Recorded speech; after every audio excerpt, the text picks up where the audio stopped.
உடனே என்ன பண்ணுவாரு ஸ்டாலின், உதயநிதி ஸ்டாலின், எடப்பாடி பழனிசாமி ஊர்ந்து போனாரு, பறந்து போனாரு, காளி கடியில போனாரு. ஏயா இதுக்கா உன்னைய மந்திரி ஆக்கியிருக்காங்க, இதுக்கா உன்னை முதலமைச்சர் ஆக்கியிருக்காங்க, என்னுடைய ஆட்சியில் என்ன குறைன்னு சொல்லு, அதுக்கு நான் பதில் சொல்ல தயார். உடைய ஆட்சியில் இவ்வளவு ஊழல் நடந்திருக்குது, இவ்வளவு கொள்ளை அடிச்சிருக்கிறீங்க, இதுக்கு பதில் சொல்ல கேட்டா ஊர்ந்து போனாங்களா பறந்து போனாங்களா, இதுவா மக்கள் கேட்கறாங்க.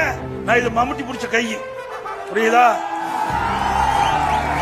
திரு ஸ்டாலின் அவர்களே, நீங்க அப்பா முதலமைச்சரா இருந்தாரு, அப்பா திமுக தலைவரா இருந்தாரு, அப்படியே எம்எல்ஏ ஆகிட்டீங்க.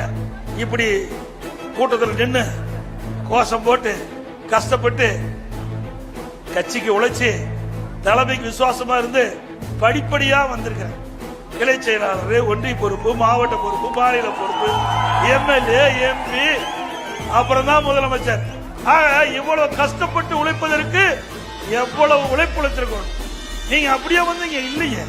திரு உதயநிதி, திரு கருணாநிதி பாரு, ஸ்டாலினுடைய மகன், அந்த அடையாளத்துல நீ துணை முதலமைச்சராகி என்னை பத்தி பேசுறீங்க, இது நியாயமா?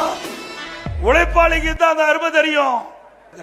மக்களோட மக்களாக இருந்து நான் பழகியவன். எனக்கு பின்னாலும் இன்னும் எத்தனை நூற்றாண்டுகள் வந்தாலும் அனைத்து இந்திய அண்ணா திராவிட முன்னேற்ற கழகம் மக்களுக்காகவே இயங்கும்.